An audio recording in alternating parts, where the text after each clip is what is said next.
Hi guys, Freddy here. Welcome back to another Retro RPG. Because this is part of this series where I'm covering the different campaign settings of Dungeons & Dragons. While my personal favourite version of Dungeons & Dragons is 3rd edition, I love 2nd edition because it gave you so many different campaign settings to add variety and interest to your campaigns, and ways of merging them together. So you could base something in Forgotten Realms, but you could bring in Planescape stuff, you could bring in Spelljammer stuff, you could wander to other worlds, especially with the Ravenloft stuff that we covered last time. Some amazing stuff out there. But this is what I consider to be the default setting of Dungeons & Dragons, the Forgotten Realms, which we'll be covering today. Although I realise that's not really a thing until 5th edition. The 3rd edition default setting was actually Greyhawk, and it wasn't until 5th edition that Forgotten Realms became the default. So it's a very, very recent thing. But I think it's because of the mass of stuff available for the Forgotten Realms. It's by far the largest of the settings in background books and adventures. But anyway, let's go over to the desktop and have a look through the Forgotten Realms. So, this is the Forgotten Realms campaign set, which came out from TSR for Advanced Dungeons & Dragons in 1987. And it's the base setting of Dungeons & Dragons, I'd consider it. It's by far the largest, most well fleshed out of the campaign settings, with so much contained within it. But it's pretty standard fantasy. So when I picked up this box and was starting to look through it, I wasn't expecting much out of it, but I have to admit I was pleasantly surprised by something it did, which we'll come to as we go through. So, straight to the back cover. Forgotten Realms campaign set. Within this box is everything you need to visit the fabulous Forgotten Realms. The 96-page player book contains entries on all known areas, cities, people, and things, presented in alphabetical order. Numerous maps outline the more well-known cities and lands. 96-page DM's book contains all the information pertinent to running a campaign set in this fantasy world, and how to bring existing characters into the Forgotten Realms, to 2 complete introductory mini-adventures, to a listing of known magical texts and the magics contained therein. 4 full-colour maps show the entire lands and details of the more well-known areas. Adventuring rules specific to the Forgotten Realms have been included. Everything you need is here, save for your imagination. So, inside, we have the Cyclopedia of the Realms. And it's nicely presented. The pages are parchment effect, which with a brown text makes them a little hard to read. Obviously, this is just a PDF that I'm looking through, so I'm not sure how clear it was in reality, but I would imagine it would be better than it is on a screen. We've got the introduction, so it talks through what the realms are, where the ideas came from, written by Elminster of Shadowdale. Talks about the product, what's in there, what's at a glance. And then we've got the timeline. So we're talking about the calendar, special calendar days, names in the realms, languages of the realms. So we've got Modern Common, Ruthalek, Thoras, which is Old Common, Esprua, Dethek runes. Talk through currency in the realms, religion. So we've got Auril, Azuth, Bane, so many famous ones. Baal, the god of murder. Gond, Helm. These are all very familiar to me because I've played in Forgotten Realms campaigns for some 30 years now. Got symbols of their faith. Going through the different ones. Torm there, Umberly, Wookeen. Talking through which creatures follow which gods. Talking about the world itself, Abia Toril, and how the Forgotten Realms are only part of this. It's the explored lands. So we've got adventuring companies, naming various ones: the Company of the Wolf, Halfling Incorporated, The Four, Main's Band, the Men of the Basilisk.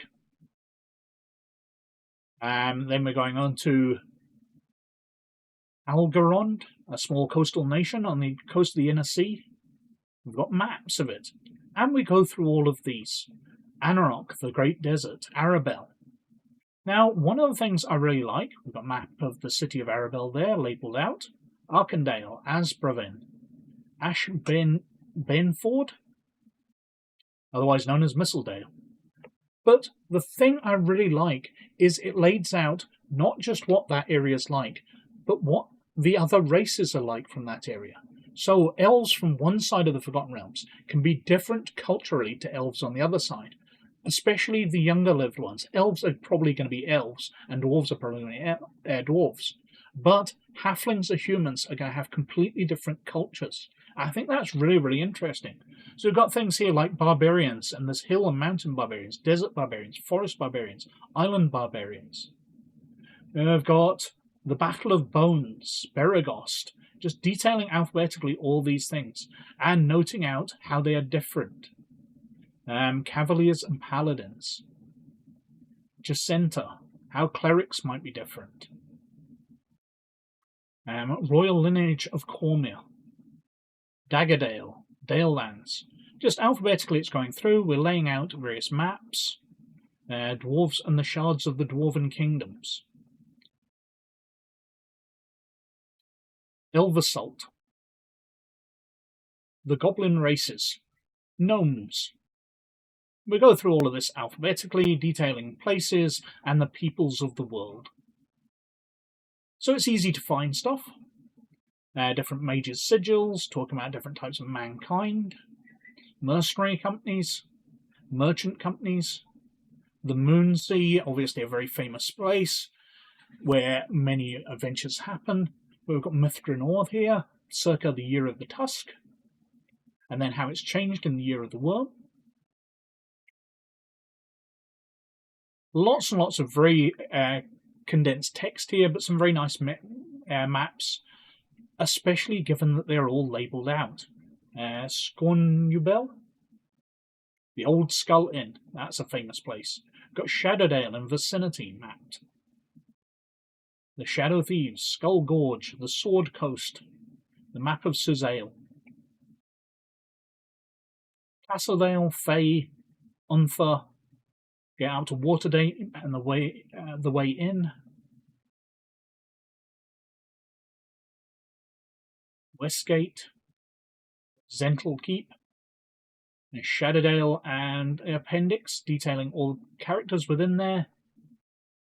And then we're on to the DM Sourcebook of the Realms. So, using the Forgotten Realms, introduction from Ed Greenwood, using the realms as a campaign setting, starting campaigns for experienced players, setting up for AD&D game adventures, giving you a scale of the side of the Sword Coast here with Evermeet compared to the United States, showing it's quite massive. Water movement, notes about dragons, selected NPCs. So this is before a lot of the famous novels were written, so you're not going to find Dristurden in here and Bruno Battlehammer, but we are going to find other ones. Dove Falconhand, Elminster. Garth is the...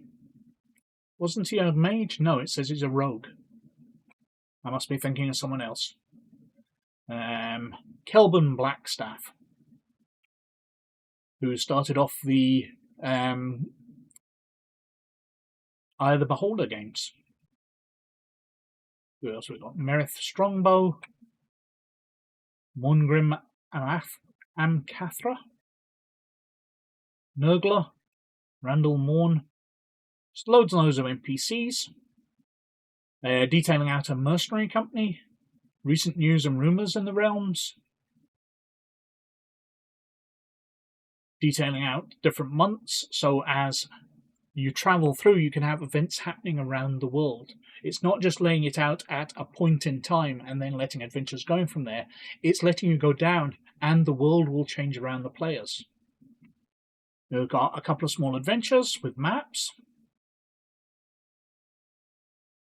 And Lashen's Fall, published firstly in Dragon, I believe it says. Books of the Forgotten Realms, so different magical books.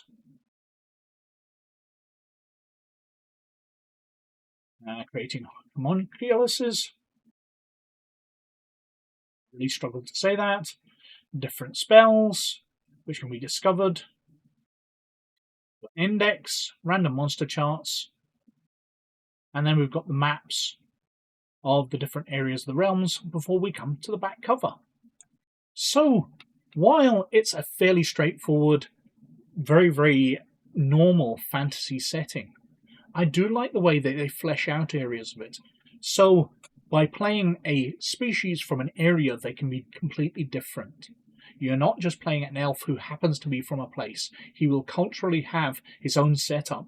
And I do think that's a really interesting idea. Even if it doesn't delve into them, it's only maybe a paragraph or so.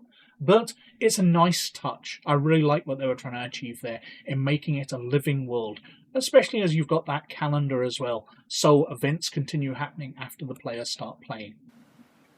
So that was the Forgotten Realms campaign set, and there's a lot to love in there.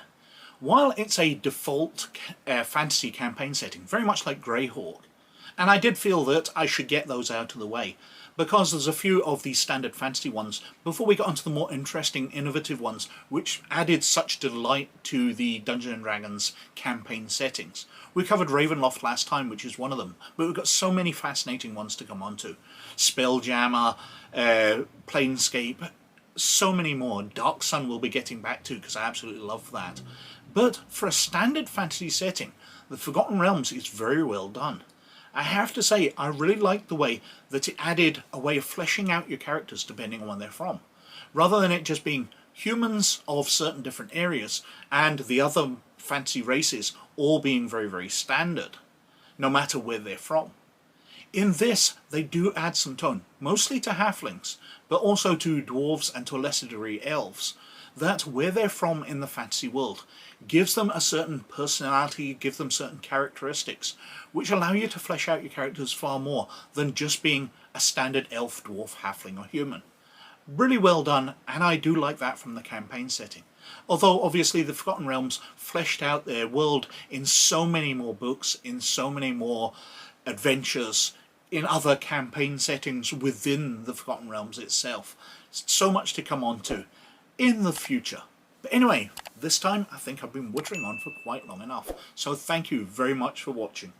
But as always, most of all, you look after yourselves, and I'll catch you later. Bye now.